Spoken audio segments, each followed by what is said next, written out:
لک الحمد یا اللہ الصلاۃ والسلام علیک یا رسول اللہ اما بعد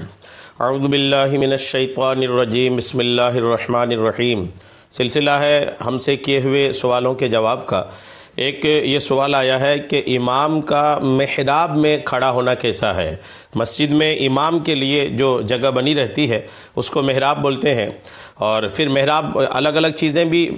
ہوتی ہیں جن کو محراب کہا جاتا ہے، انشاءاللہ اس کی تفصیلات میں آپ کو عرض کروں گا۔ لیکن مسجد کا جو محراب ہے وہ جگہ ہے جہاں پر امام کے کھڑے ہونے کے لیے بنائے جاتے ہیں، امام کے مصلی کے لیے جو جگہ بنائی جاتی ہے وہ ہے محراب۔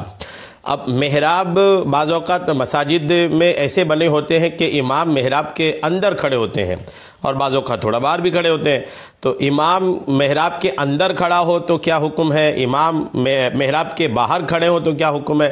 الگ الگ تفصیلات ہیں، ان کے ضروری مسائل ہیں، یہ نماز سے جڑی ہوئی بات ہے، یہ امامت سے جڑی ہوئی بات ہے، تو آپ توجہ سے اس مسئلے کو سن لیں کہ امام کا محراب میں کھڑا ہونا کیسا ہے، کب کیسا کھڑا ہوں گے تو وہ کراہت آئے گی، کب کھڑے ہوں گے تو کراہت نہیں آئے گی، یہ ساری تفصیلات ہیں۔ اور اس سلسلے میں اگر آپ کو تفصیلی علم حاصل کرنا ہے تو الحمدللہ ہر معاملے کی طرح اس معاملے میں بھی کہ امام محراب میں کھڑا ہو تو کیا حکم ہے، الحمدللہ اس معاملے میں بھی ہمارے امام اہل سنت اعلیٰ حضرت مولانا شاہ امام احمد رضا خان فاضل بریلوی رحمۃ اللہ تعالی علیہ کا ایک رسالہ ہے، تیجان الثواب فی قیام الامام فی المحراب،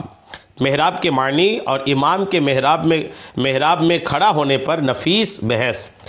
زبردست رسالہ ہے الحمدللہ۔ شہر جبل پور کے ایک بہت زبردست عالم عید الاسلام حضرت مولانا عبدالسلام جبل پوری رحمۃ اللہ تعالی علیہ کا سوال ہے اور اعلیٰ حضرت کا جواب ہے،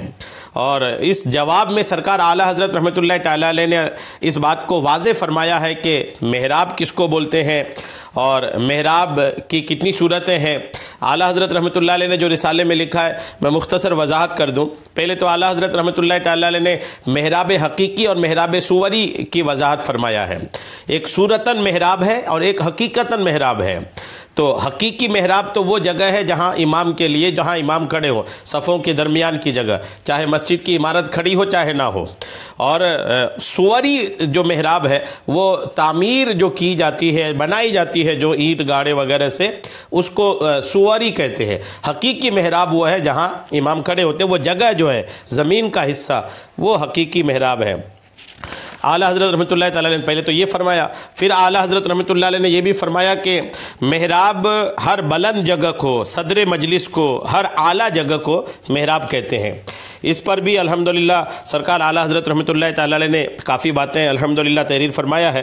اور پھر اعلیٰ حضرت رحمۃ اللہ تعالیٰ علیہ نے یہ بھی ارشاد فرمایا کہ مسجد میں جو محراب کا سلسلہ ہے وہ پیارے آقا کی ظاہری حیات، خلفائے راشدین، امیر معاویہ اور عبداللہ ابن زبیر رضی اللہ تعالی عنہم کے دور میں مسجد نبوی میں محراب کی صورت نہیں تھی۔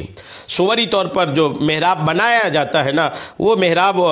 آقا کے دور سے لے کر عبداللہ ابن زبیر کے دور تک مسجد میں محراب نہیں تھی، بلکہ ولید بن عبد الملک مروانی کے دور امارت میں جب مدینہ پاک کے گورنر حضرت سیدنا عمر ابن عبدالعزیز رحمۃ اللہ تعالی علیہ تھے، انہوں نے سب سے پہلی بار مسجد نبوی میں محراب تعمیر کروایا تھا۔ یہاں تک کہ مزے کی بات یہ ہے کہ دنیا بھر کی تمام مساجد میں سب سے افضل مسجد جو مسجد حرام ہے، اعلیٰ حضرت فرماتے ہیں اس مسجد حرام میں اب تک محراب نہیں ہے، محراب سے خالی ہی ہے، وہ مسجد حرام میں الحمدللہ محراب نہیں بنی ہے۔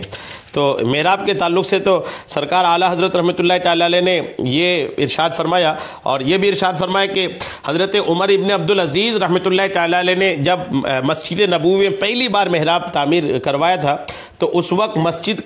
کی جو لمبائی تھی وہ 40 ہاتھ اور چوڑائی 167 ہاتھ تھی۔ یہ بھی سرکار اعلیٰ حضرت رحمۃ اللہ تعالی علیہ نے تحریر فرمایا ہے۔ اور پھر محراب میں کھڑے ہونے کے تعلق سے جو کراہت کا مسئلہ ہے، مکروہ ہے، محراب میں کھڑا ہونا مکروہ ہے، اس پر جو باتیں آئی ہے تو اس پر اعلیٰ حضرت فرماتے ہیں کہ ایک قول تو یہ ہے کہ امام کا حال چونکہ مشتبہ ہو جاتا ہے اس لیے کراہت ہے، اور دوسرا یہ کہ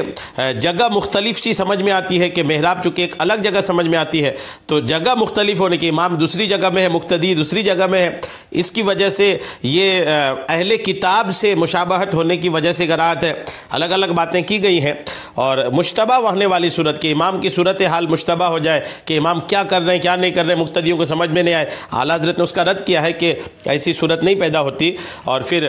بنا محراب کے بھی بعض اوقات ایسی صورت پیدا ہو جاتی ہے۔ اعلیٰ حضرت نے یہ ساری باتیں بھی ارشاد فرمایا ہے، اور الحمدللہ کافی تحقیقی باتیں سرکار اعلیٰ حضرت رحمۃ اللہ تعالیٰ علیہ نے اس میں فرمایا ہے۔ اور اب یہ کہ ساری باتوں کا خلاصہ عرض کروں تو بیان لمبا ہو جائے گا۔ علماء نے یہی تحریر فرمایا، اعلیٰ حضرت کے اس رسالے کا خلاصہ بھی یہی ہے کہ اگر امام اپنی قدم سمیت محراب کے اندر کھڑے ہوں تو ایسا کھڑا ہونا مکروہ ہے، تنزیہی ہے، تحریمی نہیں ہے۔ امام کو چاہیے کہ اپنے کم سے کم ایڑیاں محراب سے باہر رکھے، کم سے کم ایڑیاں، پورے قدم بھی باہر رکھے تو الحمدللہ کم سے کم امام کی ایڑیاں باہر ہو، اور سجدہ محراب کے اندر کریں گے تو کوئی کراہت ہی نہیں ہوگی۔ اور اگر مسجد تنگ ہے، چھوٹی مسجد ہے، اور حالت یہ ہے کہ اگر امام محراب کے اندر کھڑے ہوتے ہیں تو صفیں آسانی سے لگ جاتی ہیں، تو پھر تو اندر کھڑا ہونا بھی مکروہ نہیں ہے، کسی بھی طرح کی کراہت نہیں ہے۔ کراہت تب ہے جب مسجد وسیع ہو، مسجد میں ایک بڑی تعداد نمازیوں کے آنے کی جگہ ہو، مسجد تنگ نہیں ہو، ایسی صورتحال میں اگر امام مسجد کے محراب کے اندر کھڑے ہو جاتے ہیں تو کراہت آتی ہے، اور وہ بھی کراہت تنزیہی آتی ہے۔ اعلیٰ حضرت کے اس رسالے میں کراہت تنزیہی بالکل صاف طور پر اعلیٰ حضرت نے لکھا ہے۔ سرکار اعلیٰ حضرت رحمۃ اللہ تعالیٰ علیہ کی رسالے کا خلاصہ تو یہی ہے، لیکن سرکار اعلیٰ حضرت رحمۃ اللہ تعالیٰ علیہ کے علاوہ فتاوی امجدیہ کے اندر بھی اس طرح کے ایک سوال کے جواب میں صدر الشریعہ مفتی امجد علی اعظمی رحمۃ اللہ تعالیٰ علیہ نے جو تحریر فرمایا ہے، اس میں ایک اشاریہ دے کر کے حاشیے میں یہ لکھا ہے کہ امام کا محراب کے اندر کھڑا ہونا یہ مکروہ تنزیہی ہے۔ تو بہرحال مکروہ تنزیہی ہے یہ، اعلیٰ حضرت کے فتوے کا خلاصہ بھی یہی ہے۔ اور دعوت اسلامی کا جو ایک شعبہ ہے دارالافتاء اہل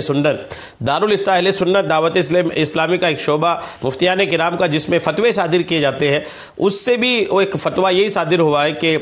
محراب کے اندر امام کا کھڑا ہونا یہ مکروہ تنزیہی ہے۔ تو بہرحال کراہت تو بہرحال ہے، مکروہ تنزیہی ہے، بہتر نہیں ہے۔ اس لیے اگر مسجد میں وسعت ہے تو امام کم سے کم ایسے کھڑے ہو کہ ان کی ایڑیاں محراب سے باہر ہو۔ اللہ تبارک تعالی ہم سب کو سننے سے زیادہ عمل کی توفیق عطا فرمائے، آمین، بجاہ النبی الامین صلی اللہ تعالی علیہ وسلم۔